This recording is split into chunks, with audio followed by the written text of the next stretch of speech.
اب جو Donald Trump نے اعلانات کیے جی کہ ایران تو جوہری پروگرام ترک کرنے پر تیار ہے، آبنائے ہرمز مفت کھولنے پہ تیار ہے، ایران نے کہا نہیں $12 ارب رکھو، لبنان کی جنگ بند کرو، آگے بات اس کے بعد ہوگی. یعنی یہاں یہ ثابت ہو رہا ہے دونوں میں سے ایک جھوٹ بول رہا ہے.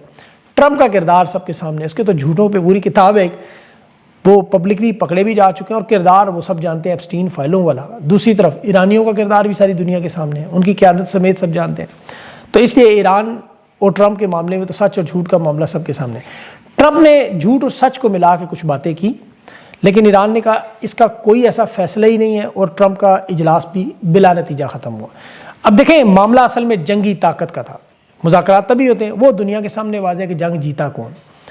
مذاکرات کے اندر طاقت اس لیے نہیں ہے کہ ایران کو منوا نہیں سکتا کہ 12 دن کی جنگ پہلے کی، پھر آپریشن ایپک فیوری لانچ کیا، پھر آپریشن فریڈم 2 آزادی کا لانچ کیا آبنائے ہرمز پہ، اور یہ تینوں امریکہ کی تاریخ میں ناکام ہوئے. یہ دفاعی نظام چیک کرنے کے ایران نے اس کے جواب میں آبنائے ہرمز اور جزائر پہ قبضہ کر لیا. عسکری اور بحری طور پر مکمل قبضہ، سمندری بندرگاہیں، تیل کی رسد، معیشت آبنائے ہرمز کے اوپر بھی، اور انٹرنیٹ کی جو فائبر آپٹکس کے ذریعے زمین کے نیچے بھی، خلا سے زمین تک حملہ کرنے کی صلاحیتیں بھی اب ان کے پاس آ چکی ہیں اور مزید بڑھ بھی رہی ہیں. اب حالت یہ ہے کہ $13 ارب کا جو سب سے بڑا مہنگا بحری جہاز فریگیٹ، جو ایران کی ایک ریموٹ کنٹرول خودکش کشتی یا ایک بارودی سرنگ تباہ کر دیتی ہے، وہ اربوں ڈالرز کا بحری بیڑا، اور یہاں کم لاگت کی چھوٹی چھوٹی بمبار کشتیاں ان کا محتاج بن گیا. وہ جیرلڈ فورڈ امریکہ واپس پہنچ چکا ہے، اور یہاں کم سستے ہتھیاروں نے پوری دنیا کے جنگ کا نقشہ ہی بدل دیا. یعنی سپر پاور کا وہ کام ریزہ ریزہ ہو گیا. اتنی بڑی جیت جو ایران کو ملی، اب وہ کیا شرائط مان کے ٹرمپ کی پلیٹ میں رکھ کے اسے دیں گے؟ ایسا تو نہیں ہوگا. تو یہ جو مذاکرات ہو رہے ہیں وہ سب جانتے ہیں حقیقی امن کے لیے نہیں تھے، نہ ہیں، نہ ہوں گے. اب تاخیر کی جو حکمت عملی ہے اس میں ڈونلڈ ٹرمپ کرنا کیا چاہتا ہے؟ ایک تو ظاہر ہے مذاکرات کو ناکام کر کے اس کا الزام لگا کے عسکری طاقت سے آبنائے ہرمز کے گرد، اور وہاں سب سے بڑی طاقت ہے 5 جزیرے. ذرا یہ بات ذرا غور سے سنیے گا، سمجھیے گا. آبنائے ہرمز کے گرد 5 جزیرے ہیں. جزیرہ ہرمز جو کہ داخلی راستہ ہے، جزیرہ کشم جو کہ خلیج فارس کا سب سے بڑا جزیرہ ہے، آبنائے ہرمز کے شمال میں جہاں ایران کے بحری اور میزائل اڈے ہیں. جزیرہ لارک جو آبنائے ہرمز سے گزرنے والے بحری جہازوں پر نظر رکھتے ہیں، اونچی جگہ پہ ہے، وہاں سے نظر آتا ہے. ابو موسیٰ جو کہ آبنائے ہرمز کے مغرب میں، اور اس پہ ایران کا کنٹرول ہے، اور عرب امارات بھی دعویٰ کرتا ہے ہمارا بھی ہے. پھر لیسر تھم اور گریٹر لیسر، یہ دونوں ایران کے کنٹرول میں. اب عرب امارات بھی کہتا ہے یہ ہمارے ہیں. ان تمام بحری راستوں میں، ان 5 جزیروں پر جس کا قبضہ ہو وہ دنیا کا 20% تیل ان کے پاس. تو ایران کی فوجی طاقت تو آبنائے ہرمز میں ہی ہے.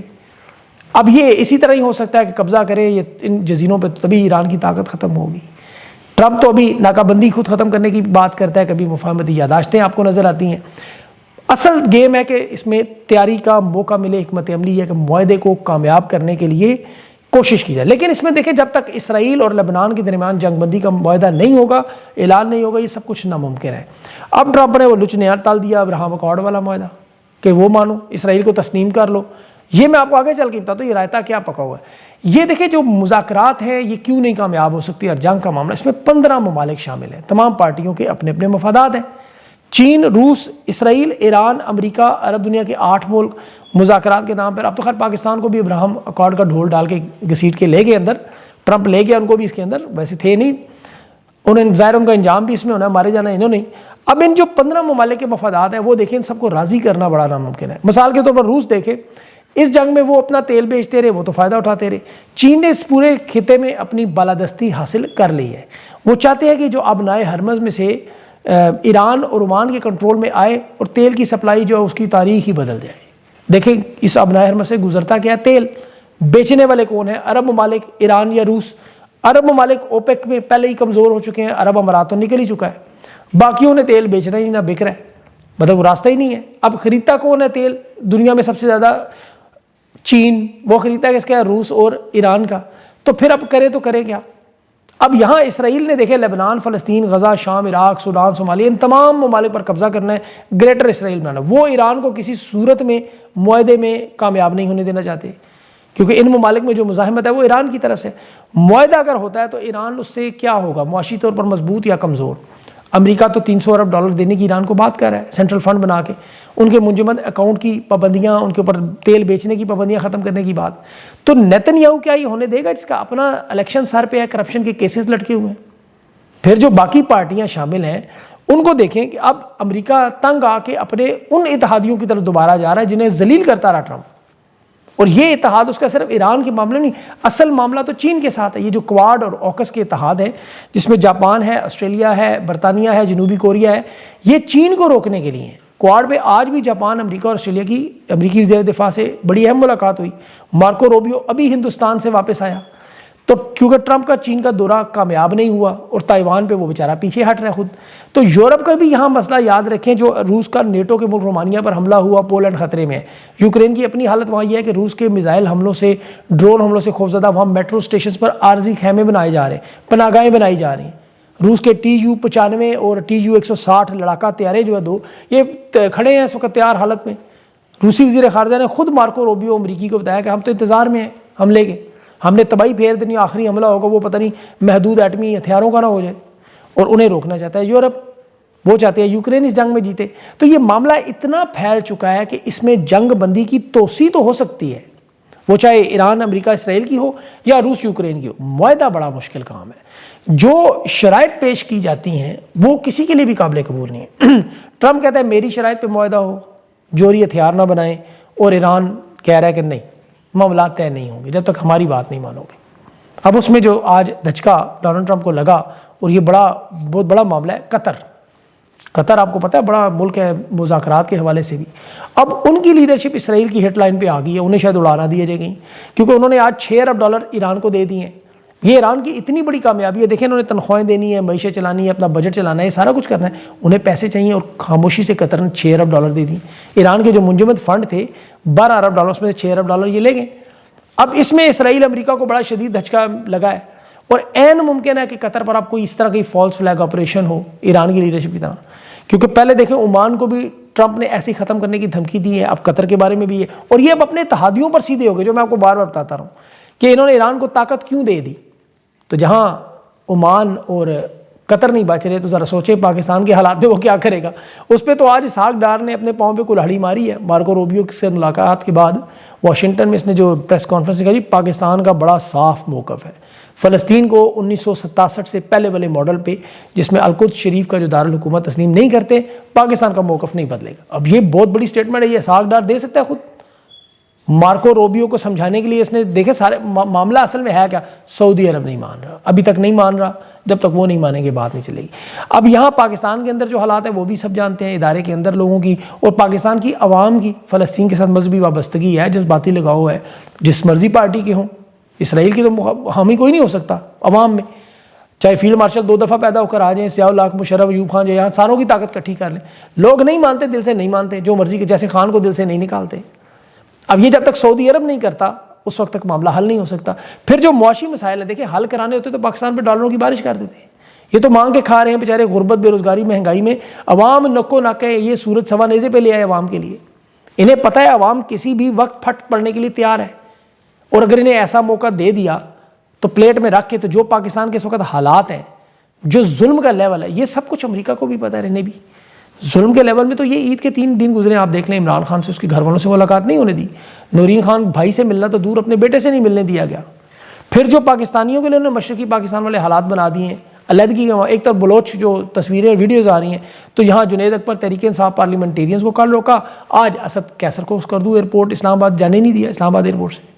مطلب ایک چھوٹا سا الیکشن گلگت بلتستان کا جو اس وقت ان کے لیے موت زندگی کا معاملہ بن گیا کہ تحریک انصاف جیت کی تو کیا ہوگا، تحریک انصاف سے وہی نشان چھیننا، امیدوار اٹھانا، پارٹی توڑنا، انتخابی مہم، کمپین، وہ سب کچھ کر لیا جو 4 سال پہلے کیا ہے۔ لیکن پتہ ہے انہیں بھی بڑی اچھی طرح کہ یہ جو مرضی کر لیں، ووٹ تحریک انصاف کا ہی نکلتا ہے ڈبے میں سے۔ یہ عوام کو بتانا چاہتے ہیں کہ آپ جو مرضی کریں، ووٹ ہم نے تحریک انصاف کو نہیں جانے دینا، اور اگر چلا گیا تو ہم حکومت نہیں بننے دیں گے۔ جس طرح پہلے انہوں نے سہیل آفریدی کو آپ کے سامنے، ایک منتخب وزیر اعلیٰ ہے، اس کو پنجاب میں نہیں آنے دیتے تھے، گلگت بلتستان میں یہ KP میں وہاں ان کے رہنماؤں کو نہیں جانے دیتے، جنید اکبر کو گرفتار کیا، اسد کیسر کو جانے ہی نہیں دیا۔ تو 4 سال کے بعد بھی ان کے حالات وہی ہیں کہ مقبولیت تو چھوڑیں، نفرت عوام میں جس لیول پہ ہے، اور گلگت بلتستان کے لوگ تو ویسے بھی پورے پاکستان سے زیادہ پڑھے لکھے لوگ ہیں، اور ان کی تو مزاحمت بھی ذرا مختلف ہے، وہ ووٹ بھی ڈال سکتے ہیں اور مینڈیٹ چھیننے والوں کا راستہ بھی روک سکتے ہیں، دھرنے بھی دے سکتے ہیں اور مزاحمت بھی کر سکتے ہیں۔ اب یہاں پر سہیل آفریدی اور KP کی حکومت فرض کریں اگر ایسا اعلان کر دے کہ ہم بھی پھر گلگت بلتستان جانے والے جو KP سے راستے ہیں وہ روک لیں گے، تو پھر کیا کریں گے؟ ذرا سوچیں اس بات پہ جیسے سہیل افریدی کو تو کہا گیا نا آپ گیس اور پانی روک لیں، تو اس نے کہا میں ایسا بے شرم نہیں ہوں پاکستانیوں کا راستہ روکوں. یہ اچھی بات ہے، بالکل صحیح کہہ رہا ہے وہ، پاکستانیوں کا راستہ نہیں روکنا چاہیے، اس میں کوئی دو رائے نہیں. لیکن جو یہ کر رہے ہیں اسے دیکھیں کہ مجبور کر رہے ہیں، جیسے شیخ مجیب کو کیا.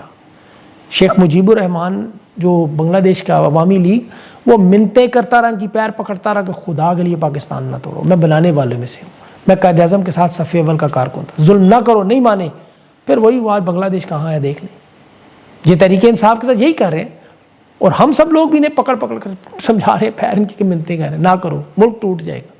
لیکن یہ اتنے ظالم ہیں کہ میں دیکھ رہا تھا اسد کیسر کو صرف روکنے کے لیے انہوں نے درجنوں لوگوں کی فلائٹیں مس کروا دی، ٹریفک بلاک کر دی، عوام کو وہاں تباہ و برباد ذلیل کر رہے ہیں. اب یہاں گلگت کا الیکشن بڑا اہم ہے. یہاں تحریک انصاف مجلس اتحاد مسلمین کے نامزد امیدوار ان کے انتخابی نشان آ گئے ہیں. جس طرح 8 فروری آپ نے کمپین چلائی، اسی طرح عوام کو ان نشانات کے لیے کمپین تو چل رہی ہے، اور ہو سکتا ہے میری بھی شروع میں آ رہی ہو، تصویر آگے ہوگا، آپ کے پاس یہ ہوں گے نشان. انہیں اسی طرح چلائیں. جیتنے کے بعد یہ جو مرضی کریں، اس سے غرض نہ رکھیں، کیونکہ آپ کا مقصد صرف اس ظلم اور جبر کے خلاف مزاحمت ہے. نتیجہ کچھ بھی نکلے، آپ لوگوں نے اپنے حصے کا کام کرنا ہے. انہیں کرنے دیں زلالہ جتنی مرضی. اس میں دیکھیں اس سارے مرحلے میں اسٹیبلشمنٹ اپنی خبریں بھی انسٹال کر رہی ہے، ان کے صحافی بھی لکھ رہے ہیں، ان کو خبریں دی جاتی ہیں. آپ کو پتہ ہے کہ جی خان کے ساتھ مذاکرات جاری ہیں 3 ہفتے سے، بالکل بات چیت تو ہوتی ہے، ملاقاتیں ضرور ہوتی ہیں، اور اس میں نے کہا جی سابق آرمی چیف بھی ملتے رہے عمران خان سے، وہ پہلے بھی ملتے رہے، اب بھی ملتے رہے ہوں گے. عمران خان سے وکلا، فیملی اور ڈاکٹرز کی ملاقاتیں نہیں، اور یہ کیا کہہ رہے ہیں کہ ہاں جی ملاقاتیں ہوں گی. ابھی عید پہ عمران خان سے ملاقات نہیں ہونے دی انہوں نے. ان کے ایکشن سے چیزوں کو پتہ چلتا ہے، اور ایکشن کو دیکھ کے ہم لوگ پھر تجزیہ دیتے ہیں.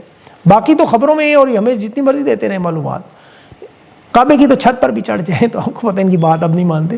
گلگت بلتستان میں تو یہ ثابت بھی ہو گئی ہے کہ عمران خان کے ساتھ پاکستان کی عوام جڑی ہے. لوگوں کا دل جرنیلوں پر کوئی اعتبار نہیں کرتا.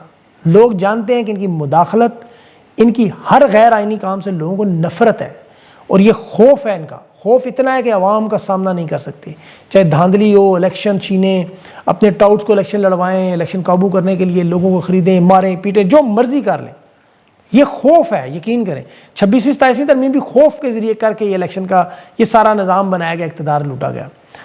لیکن جس طرح قربانی کا دن آتا ہے نا، تو پھر آپ بکرا ڈھونڈتے ہیں، بکرے ڈھونڈتے ہیں. بلکہ عمران خان تو اس وقت اڈیالہ جیل میں بیٹھ کے بڑی خاموشی سے ان کی بے بسی لاچاری دیکھ رہے. بظاہر آپ کو خان قید میں نظر آتا ہے، حقیقی معنوں میں یہ لوگ اس وقت یقین کریں تباہی و بربادی ان کی پھر یہ قید میں. میں آپ کو اس کی مثال دوں آپ کے سامنے، یہ اسرائیل فلسطین پر کون سا حربہ استعمال نہیں کر چکا، کس کے لیول کی بدماشی اور نہیں ہو چکی. مزاحمت کیا ختم ہوئی؟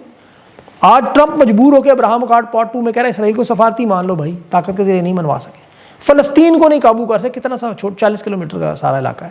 ابراہم اکارڈ پارٹ 2 کیوں بنایا جا رہا ہے؟ کہ یہاں پہلے انہوں نے بتایا پوری دنیا کو، اسلامی دنیا کو، کہ اسرائیل فلسطینیوں کو نکال دے گا، مزاحمت کار ختم کر دے گا، جس میں مصر نے مدد کی، عربیوں نے خاموشی، سوائے ایران کے باقی سارے خاموش.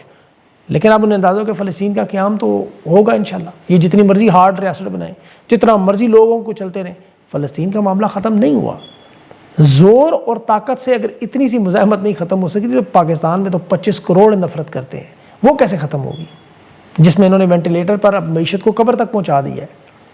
ان کی جو مقبولیت کا لیول ہے وہ اس وقت یہ ہے کہ قبر کے اوپر یہ کھڑے ہیں، ایک پاؤں چھلکے پہ ہے، دوسرا دہانے پہ. آپ یقین کریں آپ کو باتیں عجیب لگتی ہیں. اب صرف وقت نے طے کرنا ہے کہ وہ دھکا انہیں لگے گا، یہ ٹرمپ کے ساتھ جائیں گے یا اکیلے جائیں گے. اور یہ انشاءاللہ ہوگا کہ یہی اللہ کا قانون ہے، یہی دنیا کا دستور ہے اور تاریخ ہے.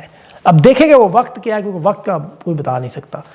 بہرحال اگلے ویلاگ تک کے لیے مجھے اجازت دیں، اپنا خیال رکھیں. اللہ حافظ.